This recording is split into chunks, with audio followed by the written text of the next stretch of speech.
ไม่เคลียร์ก็สิ้นแผ่นดินจะอยู่เราจึงต้องสู้เพื่อไว้ศักดิ์ศรีนิสัยไทยนั้นไม่คิดราวีหรือว่าต่อตีระรานผู้ใดต้องสู้เท่านั้นเพื่อบ้านเมืองสุขป้องทุกภัยนั้นบรรพชนพันมีเลือดหลั่งไหลควานทองเล่มนี้ของเรานี่ไงหลายชาติอยากได้เอาไปครอบครองแต่มันต้องพายทุกรายไปหมดเพราะไทยปรากฏยึดเหนี่ยวปรองดองรักษามัคคีปรีกายปกป้องเรากล้าประลองกับทุกศึกเสือไม่สู้ก็เสียไม่เคลียร์ก็สิ้นแผ่นดินจะอยู่รุ่นทวดย่าปู่ห่วงไว้จึงเหลือเราลูกหลานไทยอีสานใต้เหนือตระหนักทุกเมื่อเราเชื้อชาติไทย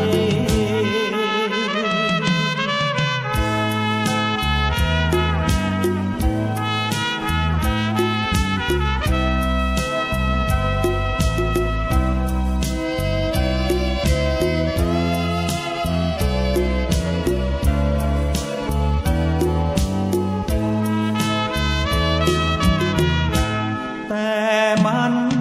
ต้องพายทุกรายไปหมดเพราะไทยปรากฏยึดเหนี่ยวปรองดองรักษามัคคีปลีกายปกป้องเรากล้าประลองกับทุกศึกเสือไม่สู้ก็เสียไม่เคลียร์ก็สิ้นแผ่นดินจะอยู่ทวดย่าปู่ห่วงไว้จึงเหลือเราลูกหลานไทยอีสานใต้เหนือตระหนักทุกเมื่อเราเชื้อชาติไทย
เสาร์อาทิตย์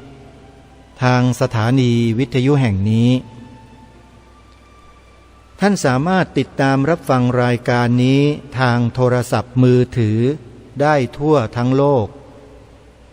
เพียงท่านดาวน์โหลดแอปพลิเคชันที่ชื่อว่าวิทยุพุทธศาสนาทั่วไทยแอปพลิเคชันนี้ได้เปิดสถานีวิทยุต่างๆที่ครูบาอาจารย์ของเราท่านเป็นผู้อำนวยการสถานีวิทยุ มารวมกันอยู่ในที่เดียวกันเพื่อบริการสาระและธรรมะที่ดีๆของพ่อแม่ครูบาอาจารย์ของเราให้พวกเราในฐานะที่เป็นลูกเป็นหลานชาวพุทธได้ศึกษาข้อธรรมะเหล่านั้นด้วยกันเพื่อความถูกต้องเพื่อความแม่นยำในข้อธรรมคำสอนจะได้ไม่ถูกใครหลอกรายการนี้จึงย้ำให้พวกเรานั้น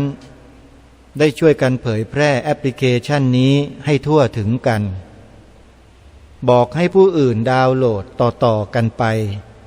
ได้บุญกันทุกคนแอปพลิเคชันนี้มีสถานีวิทยุที่รายการคดีโลกคดีธรรมออกอากาศเป็นประจำอยู่หลายสถานีเช่นวัดหนองกายอำเภอแม่แตงจังหวัดเชียงใหม่ออกเวลา 9 นาฬิกาวัดป่าจริยธรรมอำเภอนาด้วงจังหวัดเลยออกเวลา 10 นาฬิกาวัดฝายหินตำบลสุเทพอำเภอเมืองจังหวัดเชียงใหม่ออกเวลา 11 นาฬิกาวัดบ้านปลาคูนอำเภอโพนทรายจังหวัด101ออกเวลา 13 นาฬิกาและวัดศรีอุดมวงศ์อำเภอวังสะพุงจังหวัดเลยแต่ก่อนเคยออกเวลา 9 นาฬิกาแต่ปัจจุบันนี้ไม่รู้ออกกี่โมงเพราะไม่ได้แจ้งมาอาตมาภาพก็พยายามฟังอยู่ไม่เห็นจะได้ยินรายการในช่วงนี้ก็เลยแจ้งบอกกับญาติโยมให้ทราบว่าฟังทางแอปพลิเคชันไม่ได้หรือท่านเปิดแต่ไม่ได้นำออกทางออนไลน์ก็ไม่ทราบอันนี้ต้องขอขมาท่านพระครูดมด้วยนะครับที่ไม่ทราบจริงๆฮะเพราะรายการคดีโลกคดีธรรมในสถานีวิทยุวัดศรีอุดมวงศ์ทางแอปพลิเคชันในเวลาปกติไม่มีแล้วนะครับแจ้งให้ทราบกลางอากาศให้ทุกคนทุกท่านได้ทราบด้วยกันคงจะย้ายไปเวลาอื่นหรือเปล่าอันนี้ต้องขออภัยด้วยนะฮะทีนี้มาเข้าสู่รายการคดีโลกคดีธรรมวันนี้ท่านที่ฟังรายการอาจจะมองแปลกๆวันนี้ทำไมหลังจากประกาศชื่อรายการแล้วมีเพลงของยอดรักสลักใจขึ้นมาเพลงหนึ่งไม่ต้องตกใจญาติโยมไม่ได้มีดีเจที่ไหนก็เปิดหรอกอาตมานั่นแหละเปิดเองเคยบอกกับท่านผู้ฟังไว้ว่าเราชาวพุทธเนี่ยถ้าไม่ร่วมกันต่อสู้เราจะสูญเสียทุกสิ่งทุกอย่างกันหมดเลยก็เลยนึกถึงเพลงนี้แล้วก็บอกกับท่านผู้ฟังว่าเดี๋ยวจะนำมาเปิดให้ฟังวันนี้ได้โอกาสเป็นวันอาทิตย์วันหยุดราชการสบายๆก็เลยนำมาเปิดให้ฟังซะวันนี้เลยไม่สู้ก็เสียไม่เคลียร์ก็สิ้นแผ่นดินจะอยู่เพลงเขาว่าอย่างนั้นเดี๋ยวตอนท้ายรายการอาจจะเปิดให้ฟังอีกสักรอบหนึ่งแต่ก็ไม่แน่อาจจะเป็นเพลงอื่นเอาเป็นเพลงบุญคุณแผ่นดินก็แล้วกันเนาะเดี๋ยวปิดท้ายรายการวันนี้ท่านสาธุชนทุกท่านวันนี้รายการคดีโลกคดีธรรมก็ขอเตือนขอย้ำกับพวกเราชาวพุทธทุกท่านทุกคนว่าการเวลาแห่งบุญกุศลใหญ่รอเราอยู่ในวันพรุ่งนี้เป็นต้นไปวันพรุ่งนี้วันจันทร์ที่10 ตุลาคมพระพุทธศักราช 2565เป็นวันขึ้น15 ค่ำเดือน11วันออกพรรษาเป็นวันสำคัญทางพระพุทธศาสนาอีกวันหนึ่ง ที่ได้ถูกประกาศไว้โดยสำนักนายกรัฐมนตรีให้เป็นวันสำคัญของชาติมีประกาศให้ประดับธงชาติและธงธรรมจักรทั่วราชอาณาจักรด้วยแต่ก็อย่างที่เคยพูดกับท่านผู้ฟังว่าเดี๋ยวนี้ส่วนราชการเนี่ยไม่ประสีประสาไม่เอาถ่านในเรื่องพวกนี้แล้วพอถึงวันสำคัญตามประกาศของสำนักนายกที่มีประกาศในราชกิจจานุเบกษาเกี่ยวกับการประดับธงชาติในวันสำคัญของชาติอย่างวันออกพรรษาวันพรุ่งนี้ส่วนราชการต่างๆตั้งแต่ที่ทำการผู้ใหญ่บ้านกำนันอบต.อำเภอจังหวัดแม้แต่ระดับกระทรวงทบวงกรมกองต่างๆหน่วยทหารก็ไม่ประดับให้เป็นที่เด่นชัดมันหมายความว่าอะไรอ่ะมันเกิดอะไรขึ้นล่ะเรื่องนี้ไม่ใช่เรื่องเล็กๆนะท่านผู้ฟังรายการนี้ย้ำมาโดยตลอดว่าเรื่องสัญลักษณ์ของชาติบ้านเมืองเหล่านี้เดี๋ยวนี้พวกเราคนไทยไม่ว่าจะเป็นข้าราชการทหารตำรวจพลเรือนครูนักเรียนข้าราชการส่วนต่างๆองค์การบริหารส่วนจังหวัดตำบลหมู่บ้านจังหวัดอำเภออะไรก็แล้วแต่เถอะไม่เอาใจใส่กันแล้วไม่ได้ให้ความสำคัญกันเลยนี่ถือว่ากระทำการขัดต่อบทบัญญัติของรัฐธรรมนูญก็ว่าได้นะเนี่ยที่บัญญัติเอาไว้ว่ารัฐต้องให้ความอุปถัมภ์และคุ้มครองพระพุทธศาสนาแล้วถามว่ามันอุปถัมภ์ตรงไหนส่งเสริมตรงไหนยอยกตรงไหนกันเล่าทั้งที่สำนักนายกรัฐมนตรีประกาศในราชกิจจานุเบกษาให้ประดับธงประจำตาสัญลักษณ์ของวันสำคัญของชาติที่ระบุที่กำหนดไม่มีหน่วยงานใดประดับประดาธงธรรมจักรกับธงชาติเลยนี่เดี๋ยวจะหาว่ารายการนี้พูดแบบไม่มีหลักฐานนะเอาวันพรุ่งนี้ท่านดูดิหน้าที่ว่าทำการผู้ใหญ่บ้านกำนันอบต.ของท่านในแต่ละตำบลน่ะมีไหมที่ไหนมีบ้างช่วยส่งข่าวมาบอกหน่อยอาตมาว่าไม่มีหรอกในประเทศนี้เพราะมันถูกครอบงำด้วยบางสิ่งบางอย่างไปหมดแล้วและไอ้สิ่งนั้นมันคืออะไรนี่แหละที่ทางรายการย้ำพวกเรามาโดยตลอดให้เราช่วยกันรณรงค์นำสิ่งเหล่านี้กลับมาเดี๋ยวมันจะหมดสิ้นไม่มีเหลือมันเริ่มแล้วนะไม่ใช่ว่าเพิ่งเริ่มมันเริ่มมานานแล้วด้วยไม่รู้ใครไปออกระเบียบส่วนราชการขึ้นมาเกี่ยวกับเรื่องการประดับธงชาติและธงตราสัญลักษณ์ในวันสำคัญของชาติไปเขียนกั๊กเอาไว้บอกว่าจะประดับหรือไม่ประดับเนี่ยก็แล้วแต่หัวหน้าส่วนราชการไปเขียนไว้แบบนี้ออกมามันก็ขัดกับความเป็นจริงไงดิอาตมาภาพจำได้เคยเห็นหนังสือฉบับนี้เวียนไปทั่วประเทศถามว่านี่คืออะไรนี่แหละคือสิ่งที่มันเกิดขึ้นถ้าหัวไม่สายหางมันจะไม่กระดิกทีนี้ไอ้หัวเนี่ยมันคืออะไรล่ะหัวก็คือคำสั่งใครล่ะเป็นคนสั่งส่วนราชการต่างๆว่าประดับก็ได้ไม่ประดับก็ได้แล้วแต่หัวหน้าส่วนราชการในลักษณะเนี้ยในทำนองนี้แหละแล้วก็ไม่ประดับกันทั้งบ้านทั้งเมืองจริงไม่จริงเดี๋ยวท่านดูแล้วกันว่าวันพรุ่งนี้วันออกพรรษาซึ่งเป็นวันที่มีประกาศในราชกิจจานุเบกษาเกี่ยวกับการใช้การชักธงชาติและธงตราสัญลักษณ์ของวันสำคัญของชาติที่ถูกกำหนดเอาไว้10 กว่าวันเนี่ยของประเทศไทยเราเนี่ยมีไหมพรุ่งนี้อาตมาว่าไม่มีก็คอยดูแล้วกันนี่คืออะไรนี่คือความเสื่อมสิ้นความเสื่อมสลายของวัฒนธรรมประเพณีของคนไทยของเราอีกประการหนึ่งคือการเทิดทูนไว้เชิดชูไว้ซึ่งพระพุทธศาสนาด้วยตราสัญลักษณ์คือธงธรรมจักรทั้งที่มีประกาศทนโทษอยู่ แต่ไม่ทำไม่ใช่เรื่องเล่นๆนะครับเรื่องนี้มันทั้งบ้านทั้งเมืองนะแล้วมีสั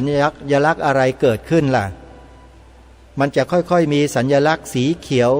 สีนั่นสีนี่ออกเขียวๆโทนแก่โทนอะไรดำๆเริ่มจะมีขึ้นมาที่นั่นมีที่นี่เรื่อยๆโดยเฉพาะในกรุงเทพมหานครธงประจำเมืองหลวงคือธงกรุงเทพมหานครเปลี่ยนจากสีขาวไปเป็นสีเขียวปิดเลยเขียวซาอุเขียวตะวันออกกลางฮะไม่เชื่อไปดูสิที่เสาชิงช้าน่ะ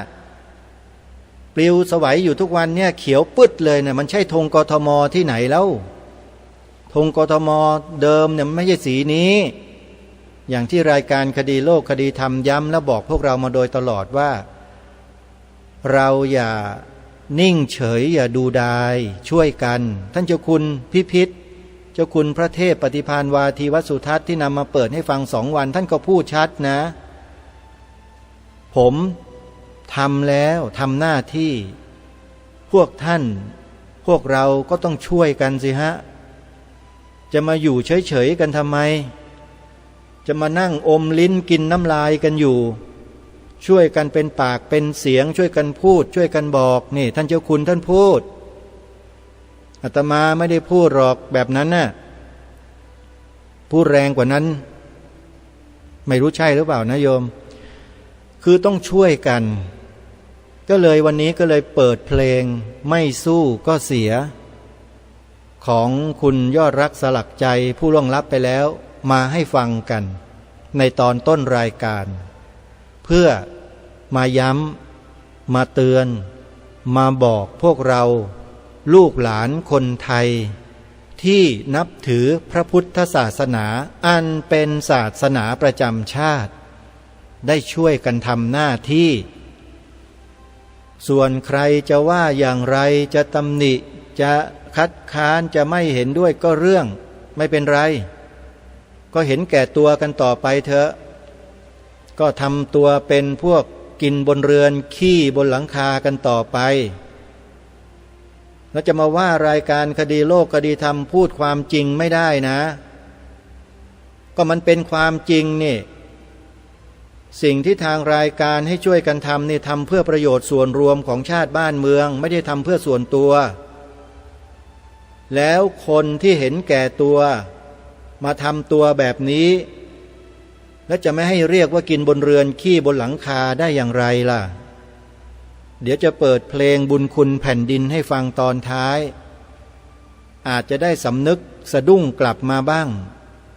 จะได้กลายเป็นคนกตัญญูกตเวทีต่อบรรพชนบรรพบุรุษของตนเองบ้างไม่ใช่เสพแต่สุขสนุกอยู่กับกามารมณ์กันอยู่อย่างเดียว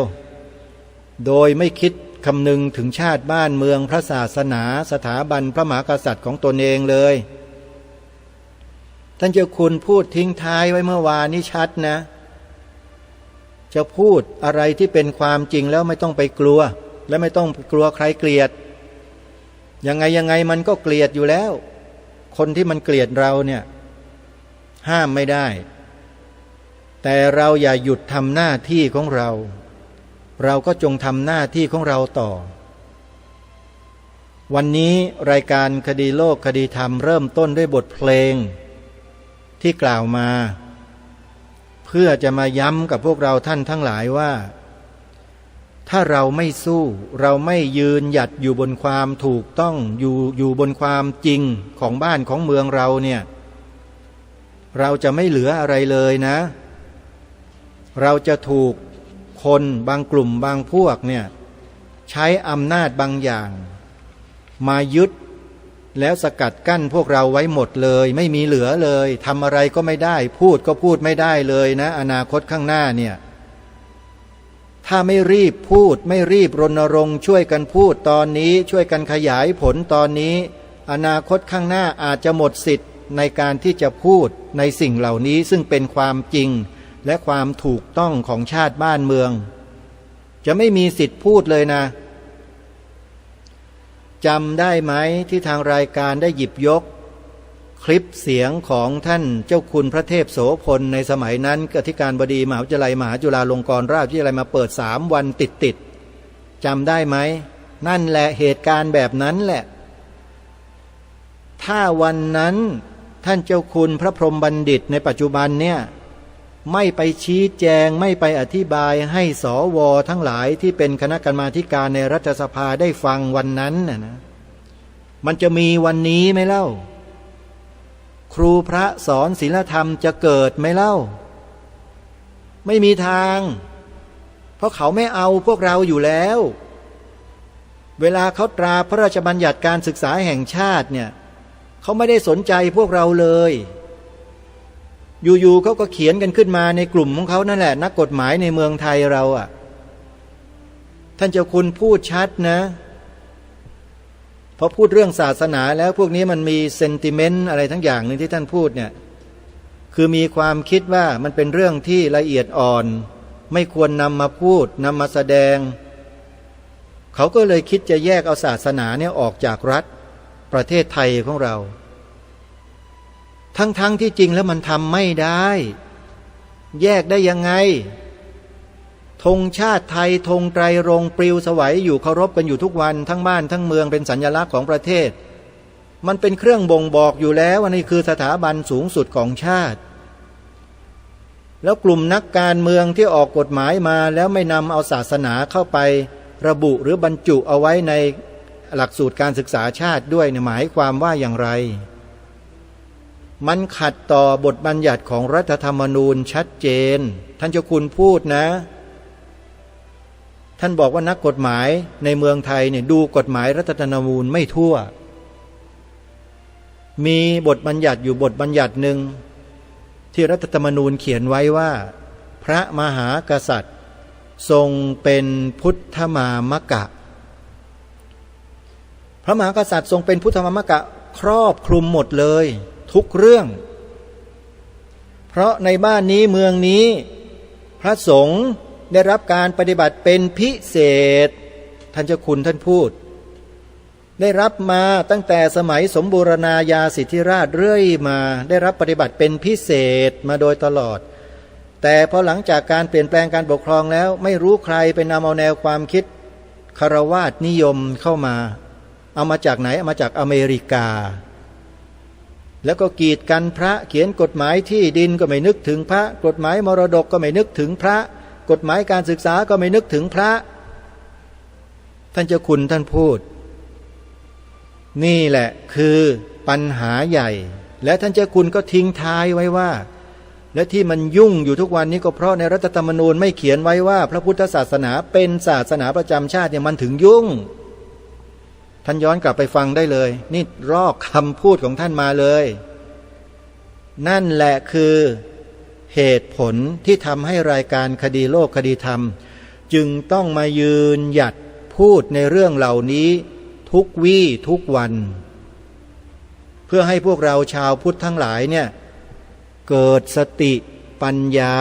สัมมาทิฏฐิกันขึ้นมาเสียทีอย่าเกิดอคติในใจกันอีกเล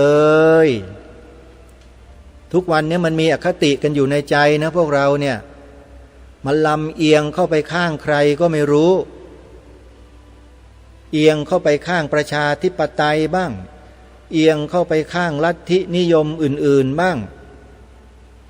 แต่ไม่เคยอยู่บนจุดยืนของตนเองเลยจุดยืนของเรานั้นมีอยู่เป็นหลักฐานทนโทษในประชุมประกาศรัชกาลที่4 เล่ม 1ที่เคยอัญเชิญมาบ่อยๆจงถือหลักการนี้ให้เป็นหลักการของชาติบ้านเมืองเอาไว้ทุกท่านทุกคนพระนครนี้เป็นถิ่นที่ของคนนับถือพระพุทธศาสนามาแต่เดิมไม่ใช่แผ่นดินของศาสนาอื่นคนที่ถือศาสนาอื่นมาแต่อื่นก็ดีอยู่ในเมืองนี้ก็ดีจะโทมนัสน้อยใจด้วยริษยาแก่พระพุทธศาสนาเพราะบูชาอันนี้ไม่ได้ ด้วยไม่ใช่เมืองของศาสนาตัวเลยถ้าโทมนัสก็ชื่อว่าโลภล่วงเกินไปมีปรากฏอยู่ในประชุมประกาศรัชกาลที่4เล่มหนึ่งไปหาหลักฐานมายืนยันและมาดูกันได้ถามว่าสิ่งนี้คืออะไรคือกฎหมายของบ้านเมืองที่องค์พระมหากษัตริย์ทรงตราขึ้นด้วยพระองค์เองผ่านทางกระแสพระราชดำรัสถามนักกฎหมายในปัจจุบันนี้ว่าให้ความสำคัญและให้ความเคารพต่อสิ่งนี้หรือไม่ยอมรับหรือไม่นักกฎหมายไทยนะถามเนี่ยถ้าใครเป็นนักกฎหมายไทยเนี่ยไม่ว่าจะเป็นผู้พิพากษาศาลฎีกาศาลอุทธรณ์ศาลชั้นต้นอัยการนะทนายความทั้งหลายทั้งปวงที่เป็นนักกฎหมายในบ้านนี้เมืองนี้เนี่ยถามหน่อยท่านให้ความเคารพสิ่งนี้ไหมท่านให้ความสำคัญกับสิ่งนี้ไหมท่านเป็นนักกฎหมายไทยเนี่ยถ้าเป็นนักกฎหมายไทยจะต้องยอมรับและให้ความสำคัญกับสิ่งนี้ที่เป็นจารีตประเพณีเป็นกฎหมายของชาติบ้านเมืองมาแต่อดีตคุณจะปฏิเสธสิ่งนี้แล้วไปเอาสิ่งที่มาแต่ไหนแต่ไรมาจากที่อื่นที่ไหน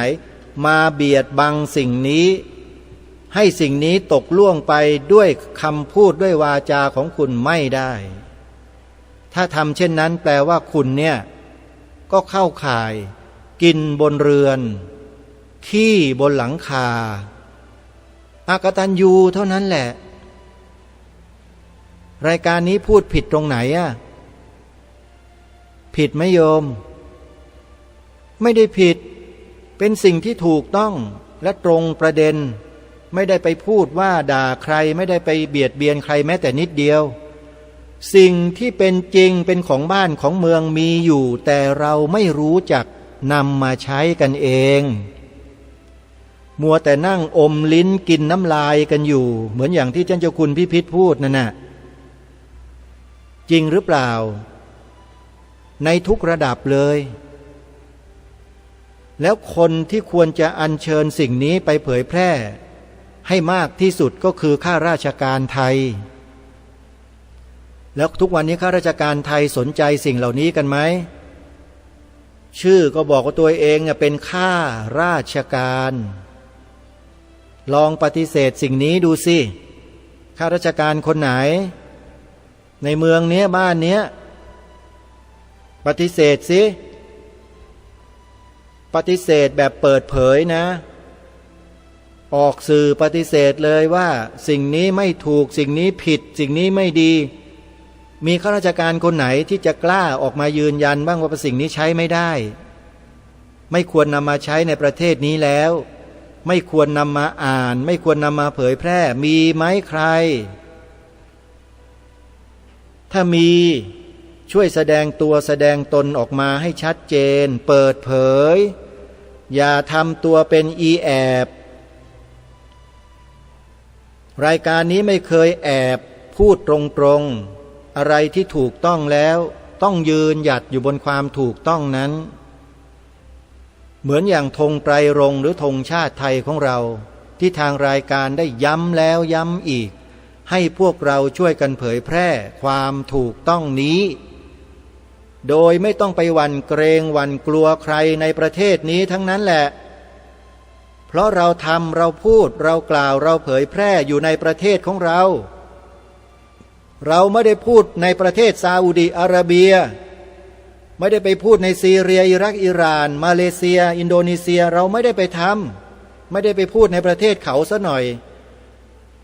ถ้าพูดภาษาพ่อขุนรามเนี่ยมันจะแรงไปไหมล่ะก็ไม่ขอพูดแล้วกันนะโยมนะโยมเดี๋ยวนี้เป็นคนไทยประเภทไหนก็ไม่ทราบเหมือนกันนะฟังภาษาไทยกันไม่ค่อยจะได้ก็ไม่เป็นไรโยมไม่ฟังก็ได้ก็ที่นี่มันประเทศของเราบ้านเมืองของเรา แล้วที่เราทำหน้าที่กันอยู่เนี่ยเราก็ทำเพื่อชาติเพื่อบ้านเพื่อเมืองของเราเราไม่ได้ทำเพื่อใครกลุ่มใดกลุ่มหนึ่งและศาสนาพุทธเนี่ยเป็นศาสนาสำหรับชาติเรานะโยมอาตมาภาพก็ไม่ได้พูดเองอีกแหละ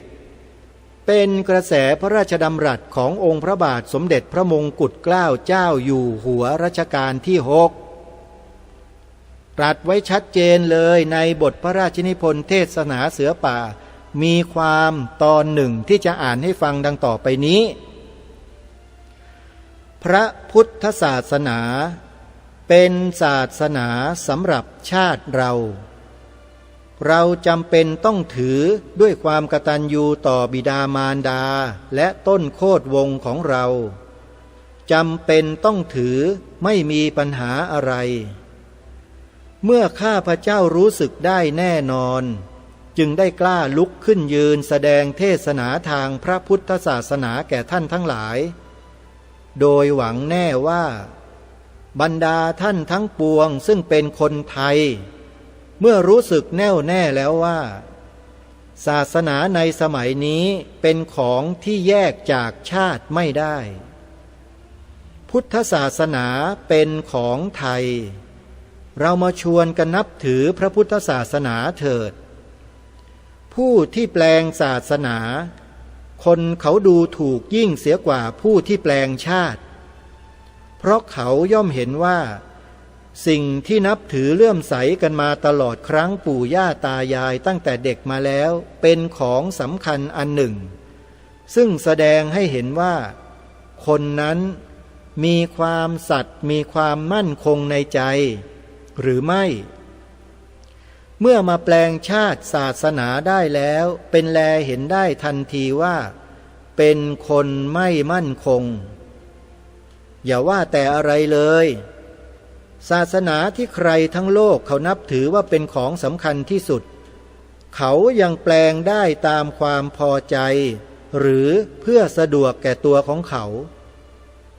เหตุฉะนี้ผู้ที่แปลงศาสนาถึงแม้จะไม่เป็นผู้พึงเกลียดชังแห่งคนทั่วไปก็ย่อมเป็นผู้ที่เขาสามารถจะเชื่อได้น้อยเพราะเหตุฉะนั้นเป็นความจำเป็นที่เราทั้งหลายผู้เป็นไทยจะต้องมั่นอยู่ในพระพุทธศาสนาซึ่งเป็นศาสนาสำหรับชาติเราท่านผู้ฟังทั้งหลายสิ่งที่รายการคดีโลกคดีธรรมอัญเชิญมาเนี่ยแล้วก็พูดกับพวกเรามาโดยตลอดเนี่ยพวกเราไม่ยอมรับกันหรือพวกเราปฏิเสธพวกเราไม่เห็นด้วยหรืออย่างนั้นหรือเป็นอย่างนั้นหรือเปล่านี่คืออะไรท่านทราบไหมครับครูบาอาจารย์พระเถรานุเถระเจ้าคณะพระสังฆาธิการทั้งหลายทั้งปวงที่เคารพนี่คือประกาศสิทธิ์ขององค์พระมหากษัตริย์ที่พระองค์พระราชทานไว้ให้แก่พวกเราชาวไทยนำมาใช้ไม่ได้ทรงให้เรานำมาเก็บให้นำมาใช้ท่านในบทคำนำพระราชปรารภของพระองค์ท่านในต้นหนังสือเทศนาเสือป่าเนี่ยตรัสไว้ชัดเลยว่าบทพระนิพนธ์ของพระองค์ท่านตรงเนี้ยถ้าตกไปถึงมือผู้อื่นที่ไม่ใช่เสือป่าหรือใครก็แล้วแต่พระองค์ท่านบอกว่าเป็นสิ่งที่สามารถที่จะนำไปใช้ให้เกิดประโยชน์ได้อ้างพระองค์ได้เลยแต่ทำไมเราถึงไม่ได้ใส่ใจเรื่องนี้กันล่ะพระองค์ท่านทรงพระราชทานประกาศสิทธิ์สิ่งเหล่านี้ที่เป็นกระแสพระดำรัสทั้งหลายทั้งปวงเนี่ยไว้ให้แก่พวกเราชาวไทยไว้แล้วแต่พวกเราไม่ใส่ใจไม่สนใจไม่นำพากันเองตั้งแต่หัวจนกระทั่งมาถึงหางเลยไม่สนใจกันเลยจริงไม่จริงพอพูดความจริงอย่างนี้ก็ไม่พอใจกันอีกใช่ไหม มองตัวเองเดี๋ยวท่านเจ้าคุณท่านบอกว่าท่านไม่อยากจะพูดคำนี้นะเอาน้ำใส่กะโหลกชะโงกดูเงาท่านไม่อยากจะพูดรายการนี้ก็ไม่พูดนะเพียงแค่เกริ่นเฉยๆท่านพูดอย่างนั้นคือให้มองดูตัวเราเองเยอะๆว่าเราเป็นอย่างที่กล่าวหรือเปล่าจริงหรือไม่คือรายการคดีโลกคดีธรรมทำเรื่องนี้มาเป็นระยะเวลากว่า15 ปีเข้าสู่ปีที่17แล้วถามว่าเบื่อไหมเหนื่อยไหมไม่เหนื่อยและไม่เบื่อมีแต่ว่าจะต้องทำตลอดไปด้วยตั้งสัจจะวาจาไว้แล้วว่าตราบใดที่ลมหายใจยังไม่สิ้นถึงแม้ว่าปากจะขยับไม่ได้ลมหายใจจะระรินระรวยอยู่ก็ตามจะภาวนาอยู่ตลอดเวลาว่าพระพุทธศาสนาเป็นศาสนาประจำชาติไทยของเราพระพุทธศาสนาเป็นศาสนาประจำชาติไทยของเราพระพุทธศาสนาเป็นศาสนาประจำชาติไทยของเราพวกเรานับถือพระพุทธศาสนาเนี่ยถามจริงๆนะรู้จักพระพุทธศาสนากันจริงๆแล้วหรือยังรู้จักพระพุทธศาสนาอย่างท่องแท้กันบ้างหรือยังถ้ารู้จักแล้วทำไมจึงไม่ยอยกพระพุทธศาสนาอย่างที่รายการคดีโลกคดีธรรมยอยกอยู่เล่าทำไมไม่ทำแล้วท่านถ้าท่านบอกว่ารู้จักพระพุทธศาสนาดีแล้วอ่ะก็เมื่อรู้จักดีแล้วก็ต้องยอยกให้เป็นที่ปรากฏให้เป็นที่เชิดชูให้เป็นเกียรติยศและศักดิ์ศรีของประเทศชาติบ้านเมืองของเราก็ตราไว้เขียนไว้เป็นลายลักษณ์อักษรก็จบแล้วทำไมไม่เขียนกันเล่าทำไมไม่ใส่กันเล่าแล้วพอไม่เขียนไม่ใส่ไว้แล้วมันเกิดปัญหายุ่งเหยิงยุ่งยากเต็มบ้านเต็มเมืองอย่างที่ท่านเจ้าคุณพระพรหมบัณฑิตท่านพูดไว้เมื่อปี46ที่นำคลิปมาเปิดให้ฟังกัน3 วันติดๆนะเห็นไหมท่านพูดไว้นะ่ะมันยุ่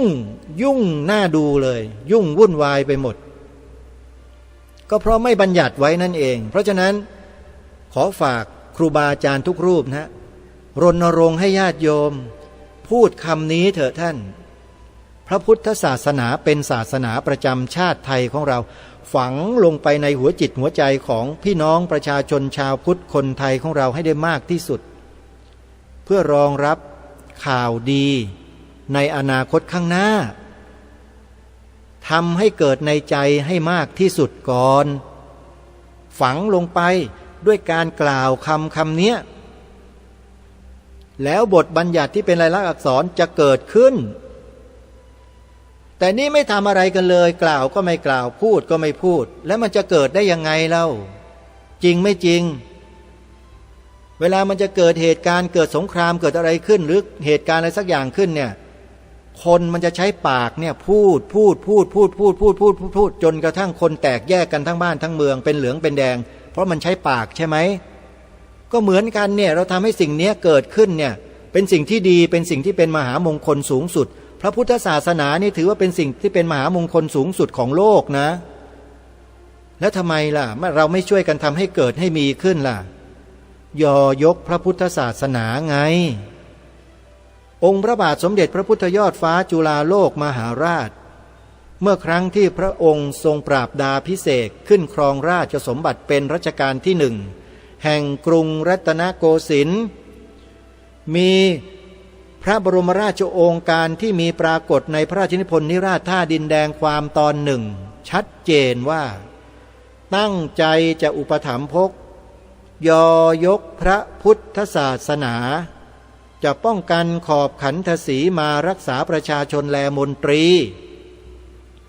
พระประมุขของแผ่นดินพระปฐมบรมราชจักรีวงศ์แห่งกรุงรัตนโกสินทร์คือแผ่นดินที่เราเหยียบอาศัยอยู่ทุกวันนี้ตรัสไว้เป็นหนึ่งไม่มีสองโยมยอยกพระพุทธศาสนาแล้วใครไปใส่ศาสนาอื่นเข้ามาในรัฐธรรมนูญใส่มาทำไมใส่เพื่ออะไรหวังผลอะไร เอาลองคิดเจารณาดูในข้อนี้ให้ดีที่ว่าหลังจากใส่มาแล้วผลมันเกิดอะไรขึ้นกับบ้านนี้เมืองนี้เต็มบ้านเต็มเมืองไปหมดเลยเห็นไหมล่ะเพราะใส่สิ่งเหล่านี้เข้ามาเห็นไหมไม่ใส่ศาสนาพุทธแล้วยังเอาศาสนาอื่นมาใส่เข้าไปอีกยุ่งท่านเจ้าคุณพระเทพโสพลในสมัยนั้นคือเจ้าคุณพระพรหมบัณฑิตปัจจุบันเนี่ยท่านบอกว่ามันยุ่งจริงๆทีนี้จะแก้ความยุ่งเหล่านี้ได้ยังไงก็บัญญัติเอาไว้ในรัฐธรรมนูญให้มันชัดเจนถูกต้องก็จบแล้วเราจะช่วยกันรณรงค์เรื่องนี้กันไหมเล่าฝากครูบาอาจารย์ทุกรูปด้วยความเคารพผมเนี่ยไม่ได้พูดด้วยความโมโหอะไรเลยนะฮะไม่มีจริงๆแต่มันจริงจังและจริงใจมากๆกับเรื่องเหล่านี้เพราะต่อสู้มาโดยตลอดตั้งแต่เริ่มต้นเลยตั้งแต่อาจารย์สังเวียนผู้ระหงนู่นน่ะนายกประเรียนธรรมสมาคมแห่งประเทศไทยคนแรกเป็นคนแรกนะที่รู้จักในประเรียนธรรมสมาคมเนี่ยนะต่อสู้กันมาตั้งแต่ปี39ช่วยกันรณรงค์ช่วยกันเดินกันเพราะตอนนั้นมีปฏิวัติไง40เกิดฟองสบู่แล้วก็ยุบสภาเลือกตั้งใหม่เราก็รณรงค์เรียกร้องกันให้บัญญัติไว้ในรัฐธรรมนูญตั้งแต่ปี40แล้วปรากฏว่าผู้ที่ขึ้นมาเป็นนายกรัฐมนตรีมีเอี่ยวกับคนบางกลุ่มพูดได้แค่นี้พอมีเอี่ยวพอมีเอี่ยวแล้วทำอะไรล่ะก็ทำอย่างที่ทำกันที่รู้กันที่เห็นกันนั่นแหละถ้าใครต้องการจะรู้ว่าทำอะไรมีใครบ้างไปดูคลิปวิดีโอในช่อง YouTube เดี๋ยวจะบอกชื่อใหม่ชื่ออปพสนั้นถูกบล็อกไปแล้วญาติโยมที่ติดตามชมคลิปอปพสที่เคยแนะนำให้ดูให้ชมกันเนี่ยตอนนี้เขาเปลี่ยนช่องใหม่แล้วนะเป็นชื่อใหม่จดไว้นะจดไว้จดไว้นะฮะแล้วไปดูกันเยอะๆแล้วแชร์กันออกไปเถอะจะได้รู้ความจริงบ้านนี้เมืองนี้พอไม่บัญญัติศาสนาพุทธเป็นศาสนาประจำชาติไว้ในรัฐธรรมนูญแล้วมันเกิดอะไรขึ้นคนต่างศาสนามันมาทักท้วงทำหนังสือถึงอธิบดีกรมวิชาการเมื่อปี46ลงวันที่2 กุมภาพันธ์จดหมายฉบับนั้นยังอยู่สำเนาแล้วก็บอกว่าให้เอาคำว่าศาสนาพุทธเป็นศาสนาประจำชาติออกจากแบบเรียนวิชาพระพุทธศาสนาคนต่างศาสนานะเข้ามาก้าวก่ายพวกเราถ้าพูดภาษาชาวบ้านจิกโกก็บอกว่ามึงสอใส่เกือกอะไรด้วยอาตมาก็จะพูดอย่างนั้นแหละตอนนี้ไม่กล้าสอใส่เกือกแล้วตอนนี้เพราะคนไทยชาวพุทธเขารู้เขาตื่นกันทั้งบ้านทั้งเมืองเพราะมาดูคลิปอันนี้เอาจดนะจดไปดูกันเขาจะออกสดเวลา20 ทุ่มกว่านี่แหละถึง3 ทุ่มเนี่ยชื่อคลิปนะชื่อคลิปรวมพลังคนไทยพุทธเปลี่ยนชื่อแล้วนะโยมรวมพลังคนไทยพุทธพอ20 ทุ่มครึ่งก็ไปพิมพ์หาใน YouTube ได้เลยเจอแน่เลยมันปิดทางกลุ่มนี้เปิดถ้ามันตามปิดก็ตามเปิดไปเรื่อยๆแบบนี้ก็ย้ายไปเรื่อยๆอย่างนี้แหละเพราะไม่เช่นนั้นแล้วเราก็จะไม่สามารถติดตามข่าวสารข้อมูลทันต่อสถานการณ์ได้รายการคดีโลกคดีธรรมเพียงแค่เป็นสะพานเชื่อมให้พุทธบริษัทหรือว่าคนไทยเราที่รักชาติศาสนาพระมหากษัตริย์เนี่ยไปติดตามข้อมูลกันมีหน้าที่อยู่เพียงเท่านี้ส่วนเนื้อหาจะเป็นอย่างไรแบบไหนใครจะเชื่อไม่เชื่ออันนี้แล้วแต่วิจารณญาณของแต่ละท่านนะอาตมามีหน้าที่แนะนำให้ไปดูกันนะอย่าลืมนะไปเปิดดูในชื่อของคลิปวิดีโอ YouTube ว่ารวมพลังคนไทยพุทธเท่านั้นแหละแล้วก็อย่าลืมไปกดไลค์กดแชร์กดอะไรก็แล้วแต่จะช่วยกันส่งต่อกันไปถ้าข้อมูลนั้นเห็นว่ามีประโยชน์แต่ถ้าไม่มีประโยชน์ถ้าเห็นว่าไม่มีประโยชน์ก็ไม่ต้องไปแชร์ไม่ต้องส่งต่อเพราะเมื่อเขาเผยแพร่ได้มันก็ต้องส่งได้นั่นแหละนะฮะ อันนี้ต้องขอฝากพวกเราไว้เป็นหน้าที่ที่เราจะต้องรู้ข้อมูลถ้าข้อมูลนั้นถูกสกัดกั้นถูกปิดอาตมาก็มีหน้าที่มาแจ้งมาบอกพวกเราว่าให้ไปดูได้ที่ไหนนะก็คอยติดตามรับฟังรายการคดีโลกคดีธรรมก็แล้วกันเอาล่ะท่านสาธุชนอย่างที่ได้ตกลงไว้ช่วงท้ายรายการเวลาเหลืออยู่ตรงนี้จะเปิดเพลงบุญคุณแผ่นดินทิ้งท้ายในรายการวันนี้เป็นการปิดรายการวันนี้วันอาทิตย์ให้พวกเราฟังเพลงแบบสบายๆแต่ไม่ไร้สาระวันนี้เวลาหมดลงแล้วต้องขอสมมติยุติไว้ที่เพียงเท่านี้ขอความสุขความสวัสดีในธรรมแห่งองค์สมเด็จพระบรมศาสดาสัมมาสัมพุทธเจ้าจงปรากฏเกิดมีขึ้นในจิตใจของท่านผู้ฟังทุกท่านทุกคนเทินขอเจริญพร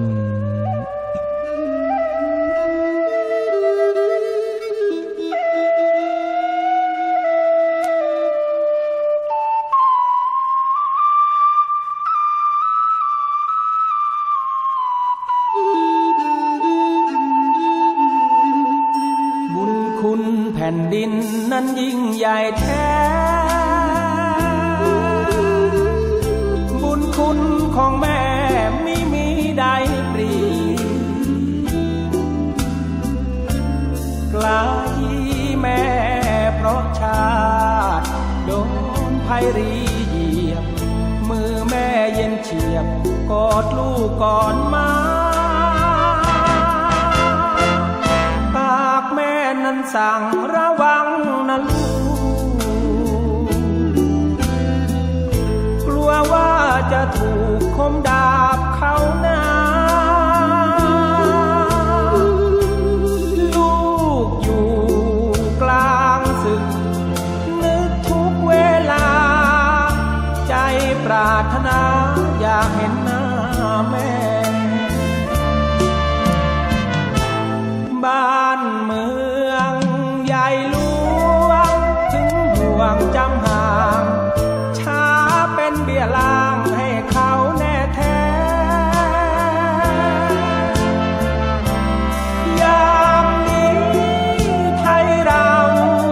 ถูกเขารังแกหากลูกอ่อนแอ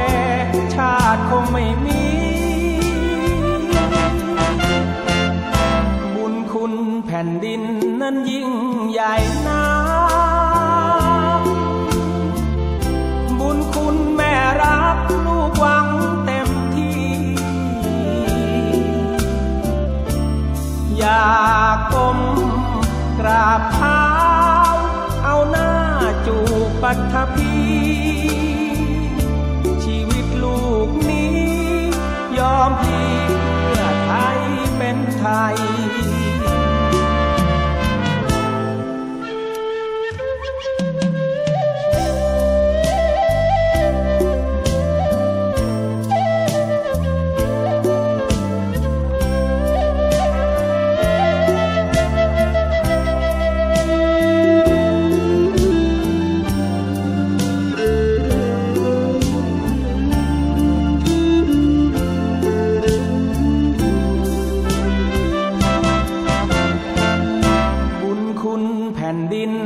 ยิ่งใหญ่นักบุญคุณแม่รักลูกหวังเต็มที่อยากก้มกราบเท้าเอาหน้าจูบปัทภีชีวิตลูกนี้ยอมพลีเพื่อไทยเป็นไทยชีวิตลูกนี้ยอมพลีเพื่อไทยเป็นไทย